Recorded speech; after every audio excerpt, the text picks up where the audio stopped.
थोड़ा सा बिजली चमका तो बोले सब जगह का बिजली चला गया। साला अजीब मामला है भाई। बिजली के पदाधिकारी को मैं कहना चाहूंगा, चाहे तो आप बहादुरगंज विधानसभा के लोगों को बिजली दो, वरना यहाँ से ट्रांसफर करके भागो। अगर आज के इसमें धरना प्रदर्शन से और ये व्यवस्था ठीक नहीं हुआ, जैसे बिजली का व्यवस्था हुआ, ईटा का रेट हुआ, दोनों अगर सही समय पर 1 हफ्ता 10 दिन 15 दिन में बिजली व्यवस्था ठीक नहीं हुआ, उसके लिए अगर नहीं हुआ तो हम लोग उसके लिए आंदोलन करेंगे। मेरे वक्त में कोई भी पदाधिकारी को इतना हिम्मत नहीं था जो एमएलए ब्लॉक में आ जाए और किसी का मोटरसाइकिल रसीद के लिए 3000 रुपया कहे और मोटरसाइकिल रसीद करता था। मेरे वक्त में नहीं था ये सब।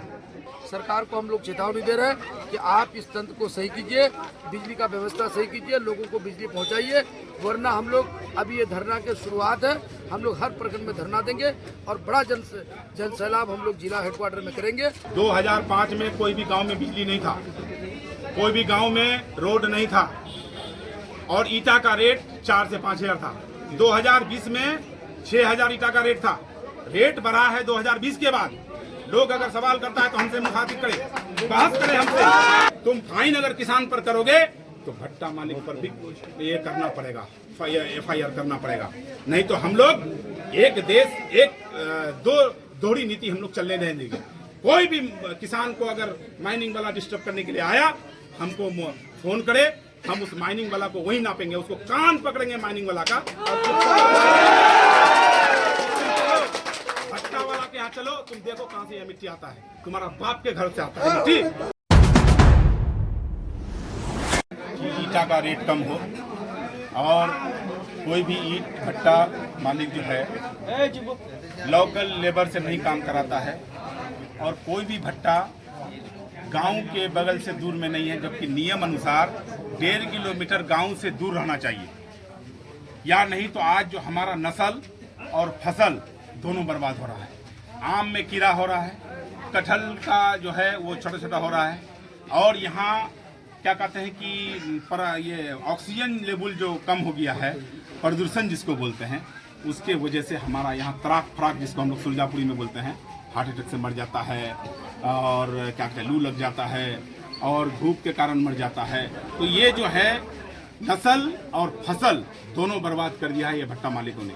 मेरा मांग है कि भट्टा चले, सरकार के नियम अनुसार चले। सरकार का नियम है कि बाहर से मिट्टी नहीं काटना चाहिए।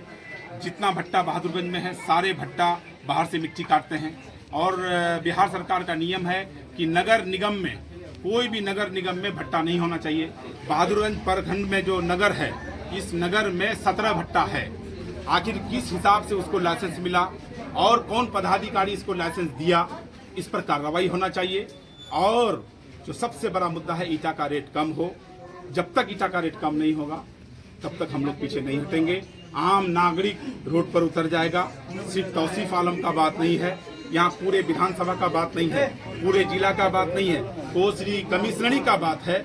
जो यहाँ रेट आनन फानन में बेचा जा रहा है, 12,000, 11,000, 12,000, 13,000 तक ईट बिक रहा है। आखिर इसके पीछे है कौन?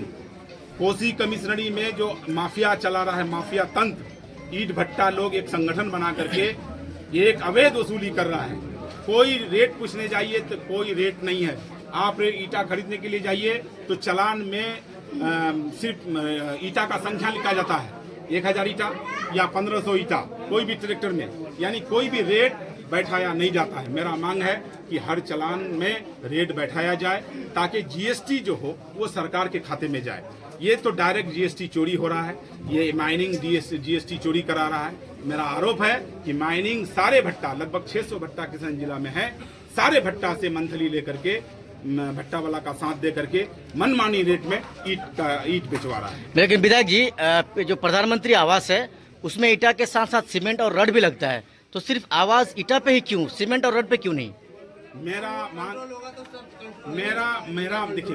मेरा अधिकार क्षेत्र में है, मिट्टी मेरा इलाका में भट्टा बनता है, भट्टा है, तो हमको जो 1,35,000 किसी भी गरीब आदमी को इंदिरा आवास दिया जाता है, तो ईटा का दाम उसमें क्या कहते हैं कि 5715 रुपया के हिसाब से रेट बैठा करके, यानी रेट ईटा का अलग होता है, बालू का अलग होता है, लोहा का अलग होता है, गिट्टी का अलग होता है, सारा चीज मिला करके लेबर का अलग होता है, सारा चीज मिला करके हमको यानी हमारी जनता को 1,35,000 ये इंदिरा आवास दिया जाता है।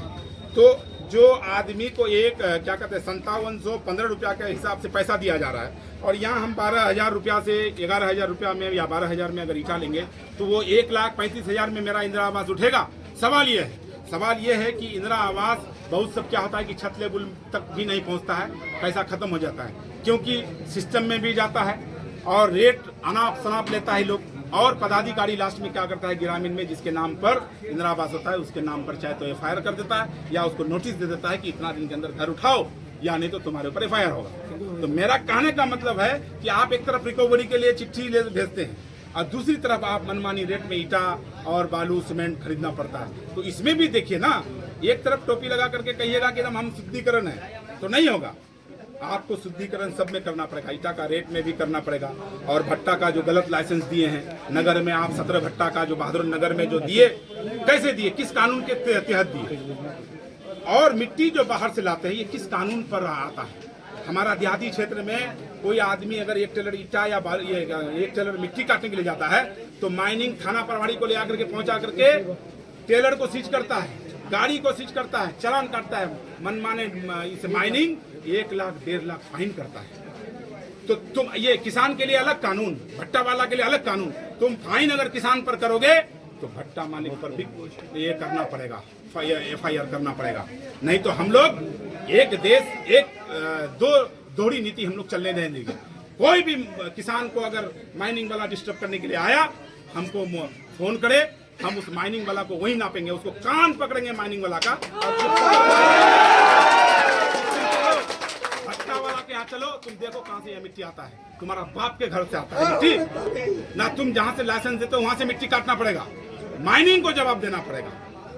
अभिनय जी, आपका दूसरा मुद्दा ये था कि बिजली लेजर व्यवस्था को लेकर के था, लेकिन 4 टर्म आप भी विधायक रहे, फिर भी लोगों का शिकायत है कि अभी ट्रांसफार्मर नहीं है, कहीं पे पोल नहीं है। तो सर 4 टर्म जब आप थे तो उस समय कैसे? आप मेरा बात सुन लीजिए जी। जब वो MLA बनाया था 2005 में जी। 2005 में कोई भी गांव में बिजली नहीं था, कोई भी गांव में रोड नहीं था और ईटा का रेट 4 से 5,000 था। 2020 में 6,000 ईटा का रेट था, रेट बढ़ा है 2020 के बाद। लोग अगर सवाल करता है तो हमसे मुखातिब करे, बहस करे हमसे। मेरे वक्त में कोई भी लाश पोस्टमार्टम नहीं होता था, मेरे वक्त में कोई भी लाश कब्रिस्तान से नहीं उठता था, मेरे वक्त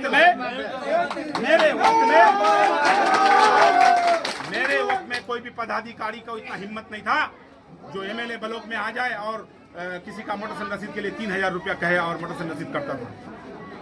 मेरे वक्त में नहीं था ये सब। कोई भी पदाधिकारी हो अगर वो MLA का बात नहीं सुनता है इसका मतलब है कि वो MLA कमजोर है। आज क्षेत्र में बिजली नहीं रहता है इसका मतलब है कि MLA कमजोर है, MP कमजोर है। मेरा क्षेत्र में बिजली नहीं रहेगा और वहां का हम MLA रहेंगे, हम इस्तीफा दे देंगे, चाहे तो पब्लिक का काम करेंगे वरना हम इस्तीफा दे देंगे। थोड़ा सा बारिश होता है इलाके में तो 2 घंटा 4 घंटा 5 घंटा 8 घंटा बिजली का है, कभी कभी तो 24 घंटा भी।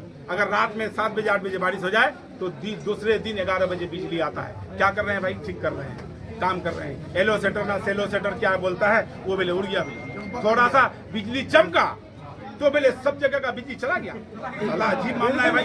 बिजली के पदाधिकारी को मैं कहना चाहूंगा, चाहे तो आप बहादुरगंज विधानसभा के लोगों को बिजली दो वरना यहाँ से ट्रांसफर करके भागो, नहीं तो हम लोग चड्डी में घुमाएंगे बहादुरगंज विधानसभा।